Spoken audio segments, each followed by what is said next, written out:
and welcome back to ISRM Voices, where we shine a light on the members of the Institute of Strategic Risk Management, the people behind the profession. In our first episode, Camille spoke beautifully about belonging and growth. Today's guest brings a different story, but is also powerful. She walked a path from wearing a badge as a police officer, stepping into the corporate world, and to becoming a voice for women in our industry. She also serves as a vice chair for the ISRM Canadian chapter, helping guide and shape our community. Andrea Chedas, thank you so much for joining me today. Thank you, Musaab. Nice to be here. So, Andrea, I always like to start from the beginning. Before ISRM, before corporate world, before the documentary, who was Andrea? What pulled you into policing, and how did that chapter of your life teach you about yourself? Into policing. Okay.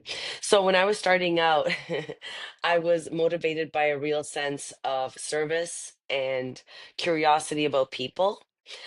Policing gave me a way to step into situations where people were at their most vulnerable and actually make a difference.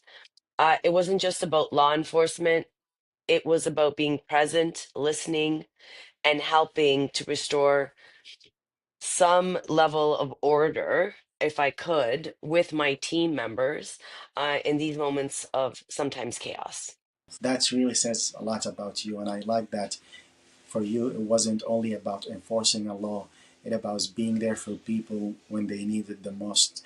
Um, so I believe leaving the police, it wasn't only a career change or job change, it was change in identity. So how did you manage to navigate through this and step into the business world? So you're right, like leaving the uniform, leaving law enforcement, it was not a decision I took lightly. I completed almost 10 years as a police officer here in Toronto.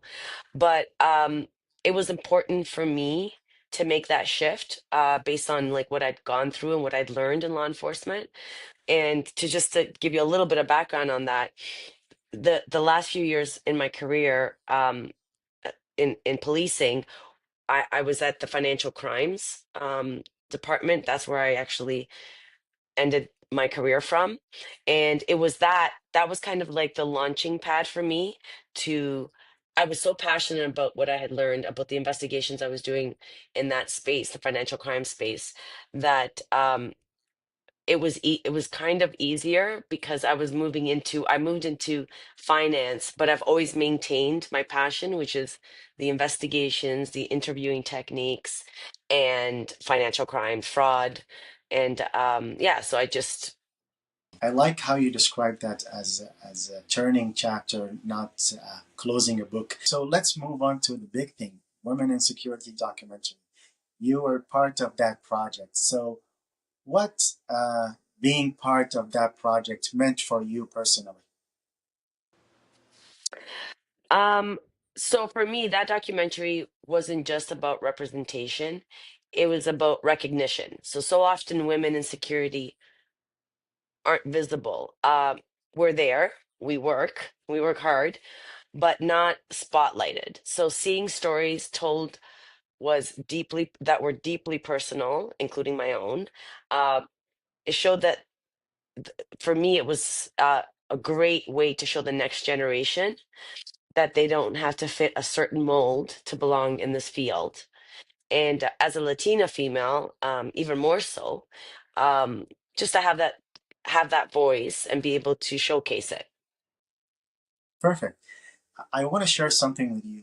Back when I joined ISRM on my first meeting with you guys, our first monthly call, you said something to me that stuck with me. You said one of the benefits of being part of ISRM is that ISRM gives you a voice, and now here we are at ISRM Voices.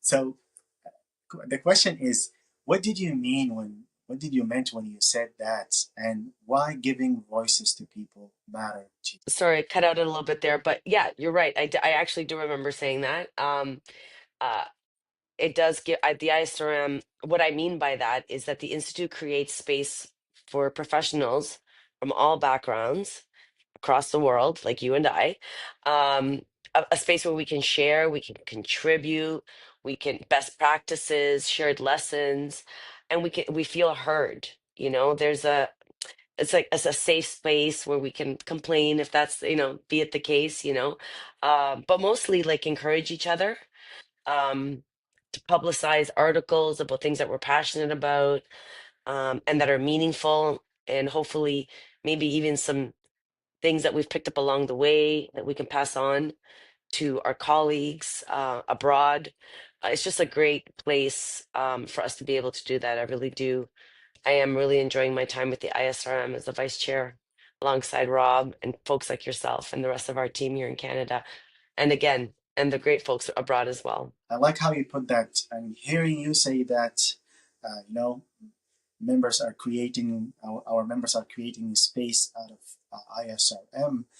Like for example, one of our members now, as you know, Rob Curry, uh, he's leading the initiatives for bringing the Presilience concept into Canada, which I believe it's a big thing, and it's happening this month, September 23rd and September 24th in Ottawa and Toronto. I believe we're going to meet a lot of leaders in this industry, and it's going to be a lot of learning opportunities as well, leading through uncertainty and applying the Presilience concept that being developed by Dr. Gav Schneider. Let's move on. So you have seen people at their strongest and also most vulnerable time.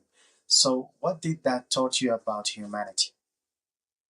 I think we always in law enforcement. There is a saying. I don't know if it exists any longer, but it's like 99.9% of people are good, and but then there's that 1% of people, of folks that set out to do things that are not good. But that is not a reflection on humanity whatsoever. It's in fact it's a reflection on the fact that we do want to do better, but we have bad days and we mess up. And if when when I was in law enforcement, I always approached things from that, not from a I'm better than you, how dare you be in XYZ situation. It was always like with empathy and compassion. So that's what I think. What I've learned is that people get in situations, but it doesn't mean that we have to treat each other poorly or look down on anybody, but rather lift each other up. That's a beautiful way to see it, empathy and compassion. So before we wrap it up, Andrea, I want to give you a chance to send a message or give an advice to young people stepping into this field. Um, so I'll pass on what I've learned, and whether or not people take that as a lesson or the next, is up to them. But for me, that your identity is not defined by a uniform, your title, or the company that you work for necessarily, but rather, to look at those things as chapters in your life, um and meaning like you can turn that chapter and do something else. Like I've proven that throughout my life, throughout my career. But rather like your values, your integrity, service, resilience, those are the things that you want to hold on to, and you'll always find your footing no matter how much your environment might change, which sometimes is out of your control. Andrea, thank you so much for your time and thank you for sharing your stories, not just the titles or the expertise, uh, the human journey of resilience, the identity, and the representation. That's exactly what ISRM Voices is all about. Thank you.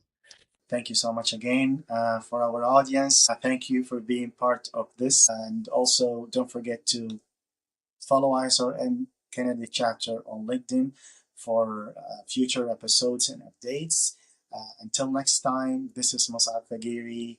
Thank you so much. Stay safe, stay ready.